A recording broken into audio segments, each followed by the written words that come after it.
आपके बर्ड्स को गर्मी का झटका लग गया है या लगने वाला है, इसकी कुछ निशानियां होती हैं जो आपको देखते ही पता चल जाती हैं। मिसाल के तौर पे 6 दिन पहले ही आपको अंदाज़ा हो गया कि शायद मेरा बर्ड कंफर्टेबल नहीं है।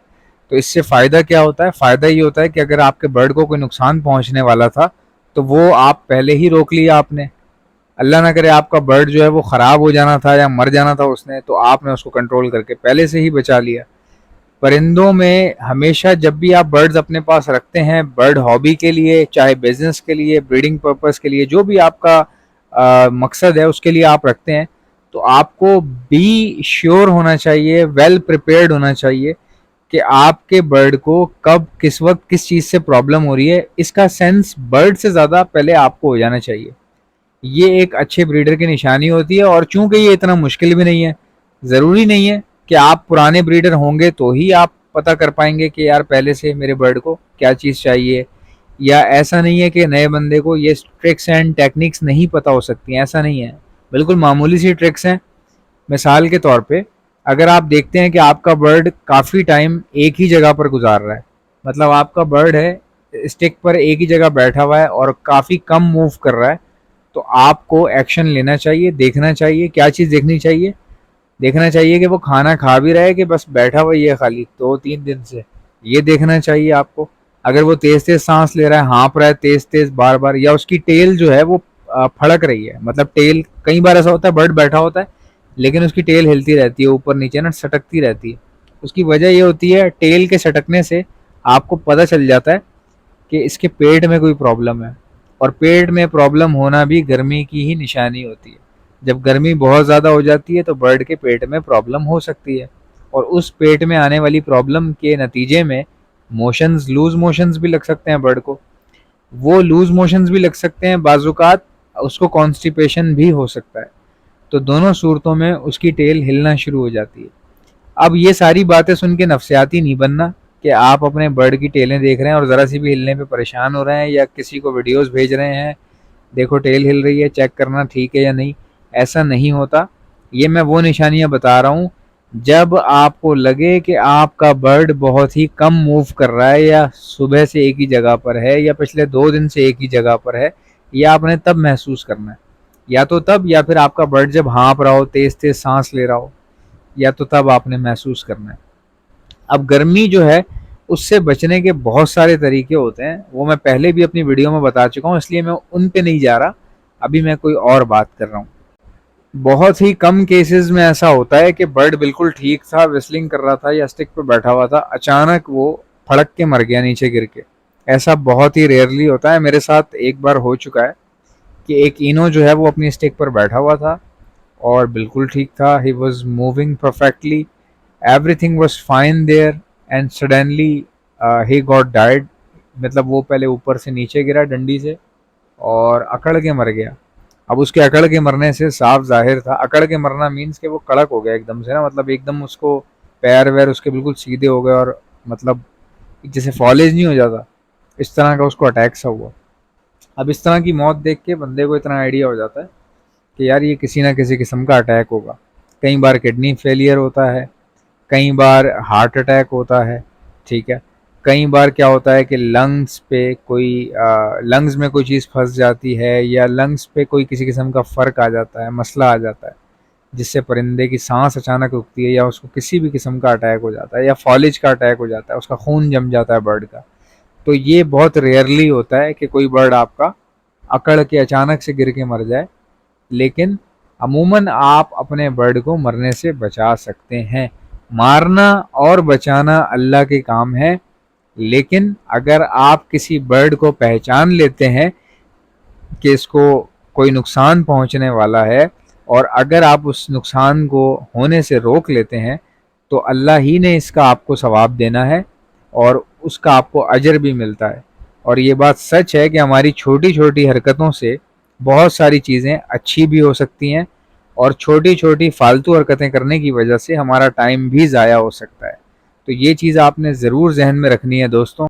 एक बंदा जो कॉकटेल रख रहा हो और उसके दिमाग में इतनी भी अकल ना हो कि मेरा बर्ड जो है वो दाना खा रहा है काफ़ी दिनों से, लेकिन अब अचानक उसने खाना छोड़ दिया है, और आप में इतनी भी सेंस नहीं है कि मैं इसका थोड़ा सा चेंज करूँ मूड, या कुछ खाने के लिए नया डालूँ, या कोई सलाद पत्ता डालूँ, या ग्रीनरी इसको प्रोवाइड करूँ खाने के लिए, इतनी सेंस होनी चाहिए। अगर आपको लग रहा है गर्मी ज़्यादा है, हब्स हो रहा है और मेरा बर्ड दाना कम खा रहा है, लेकिन आपको यही नहीं पता कि मैं इसको पालक डाल सकता हूँ, या मैं इसको लूसन डाल सकता हूँ, या फिर मैं इसको सलाद पत्ता डाल सकता हूँ, कोई भी वेजिटेबल डाल के मैं इसको खाने में कुछ नयापन दे सकता हूँ। अगर आपको ये भी समझ नहीं आ रही तो फिर आपका कॉकटेल रखना ही बेकार है। हो सकता है कि आपको नुकसान हो, या आपका कॉकटेल का पेयर ख़राब हो जाए, या in the end of the day आप ही थक जाएं और बोलें यार ये बेकार हैं, ब्रीड नहीं करते, या मज़ा नहीं आ रहा मुझे इनके अंदर। तो ये अमूमन बातें वही लोग करते हैं जिनको पता ही नहीं होता कि कॉकटेल रखा कैसे जाता है। जैसा कि मैं पुरानी अपनी कई रिसर्च में बता चुका हूँ कि बाकी बर्ड्स रखना एक अलहदा बात है, और कॉकटेल रखना इट्स टोटली डिफरेंट। क्योंकि ये देख रहे हैं आप इंसानों से कितना ज़्यादा अटैच हो जाते हैं, चूँकि ये दिमागी तौर पर तेज़ होते हैं और इनके नखरे होते हैं। जैसे इंसान नखरे करता है ना कि मुझे एंड्रॉयड फ़ोन नहीं चाहिए, एप्पल चाहिए, एप्पल वाला कहता है मैं तो एप्पल ही यूज़ करता हूँ, मेरा एंड्रॉयड पे हाथ सेट नहीं है। कई लोग एंड्रॉयड वाले हैं वो बोलते हैं एप्पल में एप्लीकेशंस नहीं है, एंड्रॉयड में तो बहुत एप्लीकेशंस हैं। तो इस जिस तरह इंसान जो है नखरे करता है कोई भी चीज़ इस्तेमाल करने में, या ख़रीदने में, या पहनने ओढ़ने में, कलर चूज़ करता है, सेम उसी तरह कॉकटेल के अंदर भी काफ़ी जहानत है। और यही जहानत की वजह से ये कई बार नखरे करते हैं, अपना मूड दिखाने की कोशिश करते हैं, और हम पहचान नहीं पाते। हमें यही पहचानना होता है कि हमारा बर्ड खुश है या नहीं। अगर मौसम चेंज हो रहा है, गर्मी लग रही है, तो इससे किस तरह अपने बर्ड को टैकल कर सकता हूँ या बचा सकता हूँ मौसम की गर्मी से, शिद्दत से, सर्दी से, ये बातें आपको पता होनी चाहिए।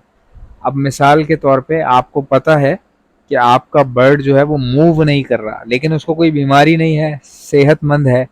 सबसे पहले आप क्या चेक करेंगे कि अगर वो खा पी रहा है लेकिन खाने पीने के बाद मूव नहीं कर रहा, तो इट्स ओके, कोई बात नहीं। कई बार ऐसा होता है हम नया बर्ड लाते हैं तो वो भी अपनी जगह से ज़्यादा मूव नहीं करता, और अमूमन फीमेल्स में भी यही बिहेवियर पाया जाता है। जिस तरह ये बैठी हुई है एक ही जगह पे, कई फीमेल्स घंटों तक एक ही जगह पर बैठी रहती हैं, खाना खाने के बाद ज़्यादा मूव नहीं करती, तो ये बिहेवियर भी नॉर्मल है।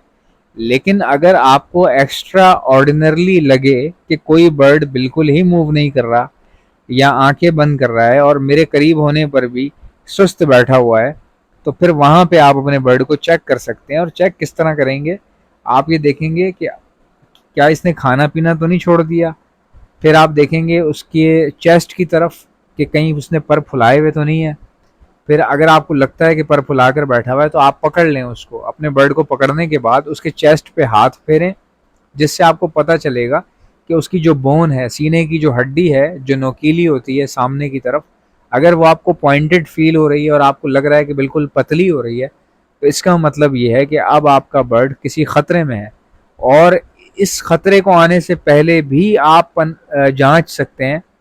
जब आपको कंफर्म हो जाए कि मेरे बर्ड ने पिछले 3 दिन से खाना ही नहीं खाया, तो जाहिर सी बात है कि 5वें 8वें दिन उसकी हड्डी बहुत ज़्यादा पतली हो जाएगी, और माइट भी पॉसिबल कि उसको जान से ही हाथ धोना पड़े। तो उससे पहले ही आप अपने बर्ड को संभाल लेते हैं, मेडिकेशन करते हैं। मेडिकेशन के बाद काफ़ी फ़र्क आ जाता है। नॉर्मल सी दवाइयाँ देने पर भी बर्ड फ़ौरन से ठीक हो जाते हैं। अब ये दवाइयाँ कौन सी आप इस्तेमाल करेंगे वो एक अलहदा बात है, हम उस पर नहीं जा रहे। उस पर बहुत सारी वीडियोज़ हैं, और मेरी वीडियो के एंड में हमेशा मैं तमाम मेडिसिन का बताता हूँ।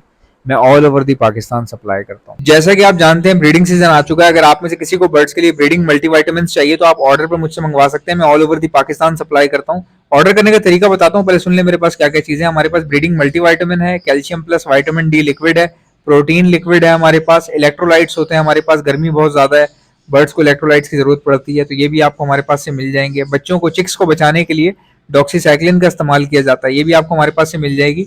और खाली चिक्स को बचाने के लिए नहीं, ये सेहतमंद बर्ड्स को दी जाती है। अपने पूरे सेटअप पे 6 दिन का कोर्स करवाया जाता है हर महीने, तो ये बहुत अच्छी होती है। और कोई बर्ड बाहर से लाए तो उसको भी समझ लीजिए जरासीम से पाक करने के लिए, या बैक्टीरियल इन्फेक्शन अगर वो अपने साथ लाया है उसको खत्म करने के लिए भी यही 6 दिन का कोर्स करवाया जाता है डॉक्सीसाइक्लिन का। अब अगर कोई बर्ड बीमार हो चुका है, कोई बीमारी आ गई है, मिसाल के तौर पे नज़ला, खांसी, मोशन, बुखार या सोकड़े की बीमारी हो रही है, आंखें सूज रही हैं, बर्ड कमज़ोर हो रहा है, तो ऐसे वायरल लगने के बाद हार्ड एंटीबायोटिक का इस्तेमाल किया जाता है, ये भी आपको हमारे पास से मिल जाएगी। एंटी लाइसिस स्प्रे, जो जुओं के लिए परिंदों के ऊपर स्प्रे मारा जाता है, उनकी जुएं खत्म हो जाती है लेकिन परिंदे को कुछ भी नहीं होता, ये भी आपको मेरे पास से मिल जाएगी। और एक ऐसा प्रोडक्ट है जो मेरा अपना बनाया हुआ है, हैंड फीड है ये, और सिर्फ हैंड फीड नहीं है, हैंड फीड होने के साथ साथ ब्रीडिंग बूस्टर भी है। ये सॉफ्ट फूड के ऊपर छिड़क कर देंगे तो ये ब्रीडिंग बूस्टर बन जाएगा। बाकी हैंड फीड के तौर पे आप अपने लवबर्ड को कराएं, कॉकटेल को कराएं, रिंगनेक को कराएं, बेफिक्र होकर आप करवा सकते हैं। हैंड फीड करवाने वाले इंजेक्शंस और उसके आगे लगने वाली स्टेनलेस स्टील की नोजल्स, ये भी आपको हमारे पास से मिल जाएंगी। ऑर्डर करने का तरीका क्या है, इनमें से कोई भी चीज चाहिए उसका नाम लिखकर सेंड कर दीजिए मुझे मेरे व्हाट्सएप के ऊपर। मेरा व्हाट्सएप का नंबर है 032723100040। इंशाल्लाह मिलते हैं नेक्स्ट वीडियो में। वीडियो को लाइक ठोको, चैनल को सब्सक्राइब। अल्लाह हाफिज।